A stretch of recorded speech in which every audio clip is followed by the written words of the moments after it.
Kini ang pagtuong Katoliko. Ako si Sok Fernandez. Niya si George, dunay mahinungdanon nga pangutanan.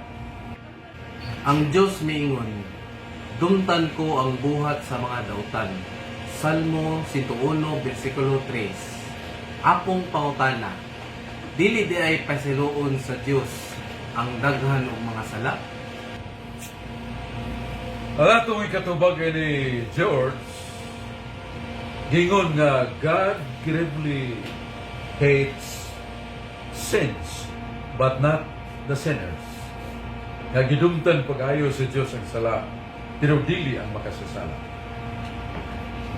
Ang atong Diyos nga mahan, si Yahweh mingon, duol kamo kanakong makasasala. Usahon ta paghusay. Hinulsuli ang inyong mga sala, kay bisan pa ang inyong mga sala, ingon ka dagtong pula, ingon ka itum salkitran. Akong paputiun ninyong kalag sama sa nibe, Snow White. Isaiah 1, versikulo 16, ngadto sa 18. Og labaws tanan, si Jesus niadhe. Anon pagpangita o pagluwas sa makasasala. Nasa San Mateo 9, versikulo 3. Sa balaang kasulatan, nato nang ibasa. Unya ang atong Ginoong Hesus, sa una niyang wali, mingon siya, pahibaw ang katawhan. Nga ako magapasaylo sa makasasala.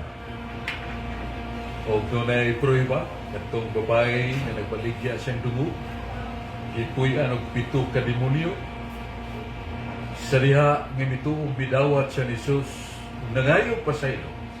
Di pasaylo siya sa Diyos. Si Maria Magdalena, na imong santa, ug kadtong tulisan sa krus nga ilabyan kadautan. Di pasaylo sa Ginoo sa iyang pag hinusol pagking-uli sa Ginoo. Si San Pablo mingon, miyan ni Jesus, nga way laing tuyo kundi ang pagpasaylo sa makasasala nga muduol kaniya. Ug ako ang labing makasasala.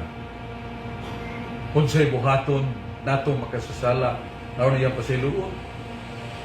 Mabasa na sa Ezekiel 18, versikulo 27. Ezekiel kapitulo 18, versikulo 27. Mingon ang Diyos, kung ang makasasala mohunong pagpakasala, magtuma na sa mga sugo sa Diyos ug magbuhat og mayo. Ang maong makasasala mapasaylo ug makadawat sa kalpasan. Kay Diyos gugma og maluluyo. Kadto ang atong tubag sa pangutana ni George. Salamat kayo, George.